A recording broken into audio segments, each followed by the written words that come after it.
konektado ito sa 1-year-old na namatay, kaya kayo napasalitang shit happens? Yes, Mr. Chair. Can we, 3-year-old.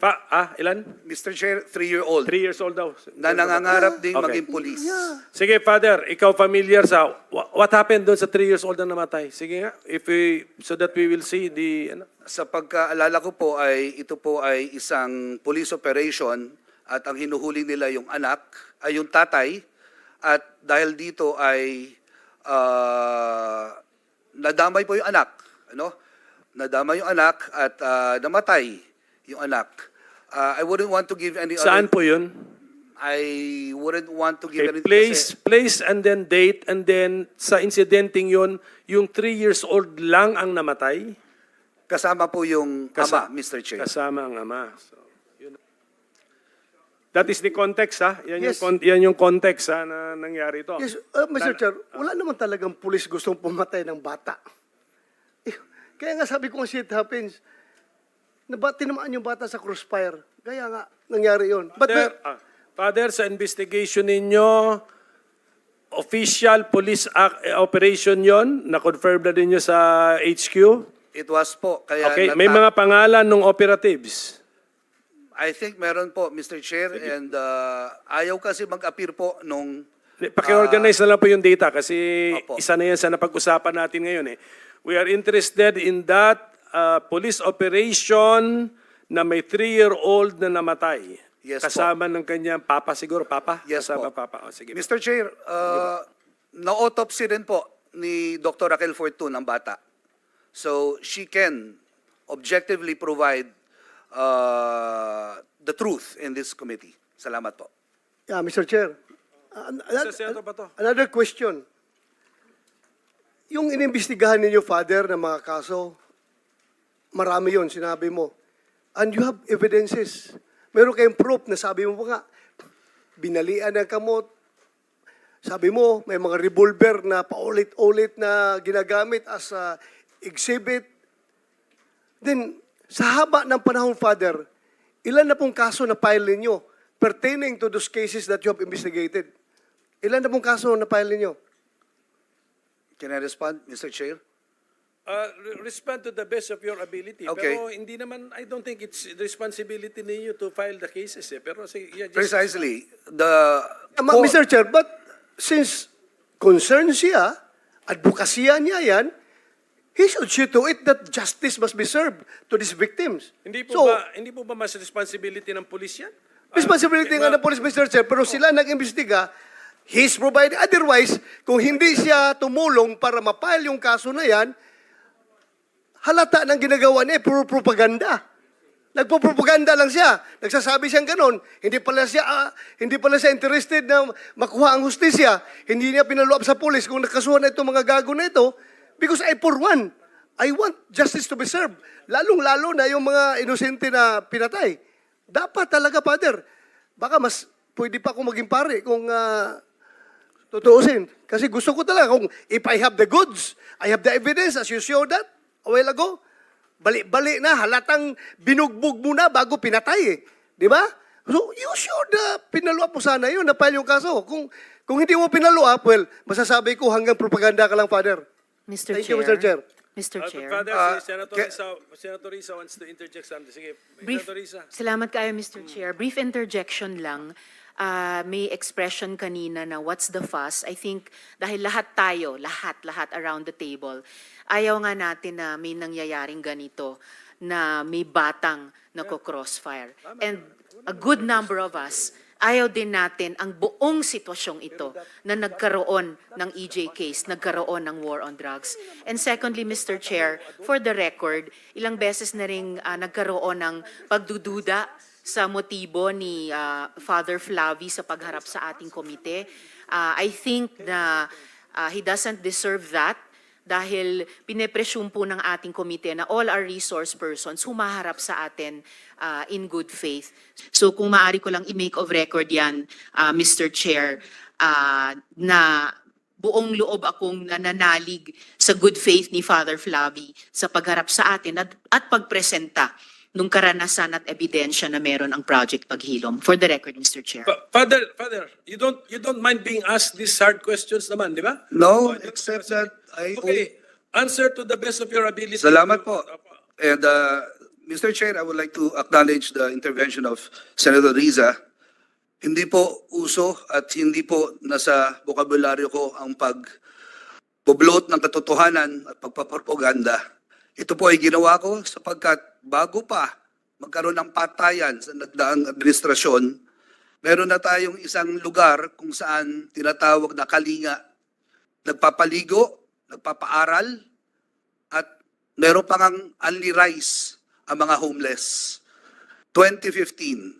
But when 2016 started and came in, dahil ang pinatay mostly are breadwinners, I was already thinking in advance na ang mga naiwan na pamilya, kapag hindi natulungan dahil breadwinners na namatay, they will also end up in the streets.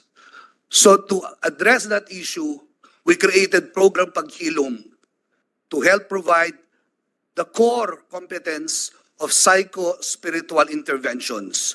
Yun po ang hugis ng hustisya na nais namin ipaabot. Let us take note that justice has different facades. Isa lang po ang korte, o ultimate ang korte. But being able to rise up in the morning para magtrabaho, ang anak kahit kandila, magsulat at mag-aral mabuti, para sa akin, katarungan na po yun. Hugis po ng katarungan yon. Now, to address the cases, there are cases that are being addressed. There are cases that have fallen into our hands and they are ongoing. I will not outline it here, but submit the records. Second, if there are really cases of danlaban, let me now throw this question. Di ba ho, sa investigasyon, sa crime scene, ang isang pine-preserve po dyan ay yung barel na ginamit. 6,000 po daw ang nanlaban. So dapat merong 6,000 barel with corresponding documents. One way to let the public know that the war on drugs was real and true to its word, let us see the 6,000 handguns. That's a question po. Yeah, Mr. Chair, Salamat po. if I may, Senator Bato. I hope in the next hearing, we can invite the Director of Forensic Service of the PNP para mailatag niya yung whereabouts nitong mga Take note, yes. lahat ng mga ebidensya na na-recover. And for the record, Mr. Chair, I just would like to parating kay Father na I appreciate what you're doing, Father. Thank you for Salamat. what you're doing. Pasensya ka na kung sinabi ko na kung hindi ka nakapag-file ng kaso, parang you limit yourself to propaganda. But then again, you said na may nakapile kayong kaso. And I encourage you, please, file kayo ng kaso. Kasi kawawa talaga yung namatay. Mag-file kayo ng kaso. I am one with you in seeking for justice to these victims. Filean nyo ng kaso. Salamat po at madami pong kaso na inahabla na po. Salamat. Thank you, Father. Salamat, Mr. Chair. Mr. Yeah, Chair. before I recognize Senator Risa, can we ask Attorney Dulay to sit here with us? He's the Inspector General of the IAS, para just in case. Yes, go ahead, Senator Ontiveros. Salamat kayo, Mr. Chair. One follow-up question kay Father Flavi. Father, dun sa pagkamatay ni Mika at yung ama niya, kinonfirm ba ni Doktora Fortune na talagang nagkaroon ng shootout dun sa pagkamatay ng dalawang, yung mag-ama? Mr. Chair, Senator Riza referring to itong dalawa po. I think Yes po. na confirm niya po. I hope I'm right, but please don't quote me. Pero alam ko po na autopsy po ni Dr. Raquel. Salamat, Father. So, Mr. Chair, kung maaring maimbita din po sa susunod na hearing si Doktora Fortune. Yes. Salamat, Nakaplano na po yan. Nakaplano Salamat, na po. Pero doon po kay yan, yung bata na sinabi mo, yung bata na sabi mo na discover ni Dr. Fortune na may gunshot wound. Yes. Hindi na yata disputed yun. Ang cause of death ng bata was a gunshot wound. Tama? Yes po. Okay, so at least clarify. Senator Tolentino, I think, wants to ask... Father, maganda tanghali po, Mayang Utto. Binanggit mo kanina na marami kang senior na ng mga pangalan, although malayo dito, hindi naman namin mabasa. But you mentioned the words highly confidential. Parang hindi ba lumalabas na yung pag-share mo ng information would be selective, subjective?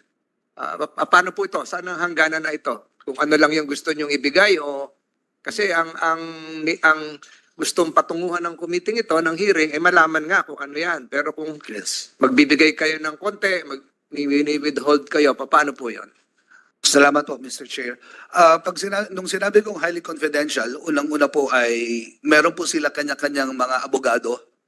And I believe that there is also a proper forum kung saan ito po ay lilitisin bukod po dito sa ating magiting na house. So yun po yung context ng highly confidential. If we could and only we could give it all, we would upon their approval po, Mr. Chair.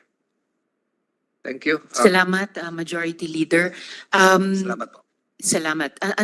Please stay on in the hearing, Father, kasi kami mga dagdag na tanong pa sa inyo in the course of the other testimonies. At this point, the Chair would like to call on Attorney Dean Chel Jokno to make the presentation in his capacity as the chair of the Free Legal Assistance Group or FLAG. And the committee understands, Dean Chel, that you have with you a survivor of an attempted extrajudicial killing. So kung maaari pong isama nyo rin po yung kwento niya sa inyong presentation. So Attorney Chel, you have the floor. Thank you, Madam Chair and Your Honors. May I request that the slides be put on the screen?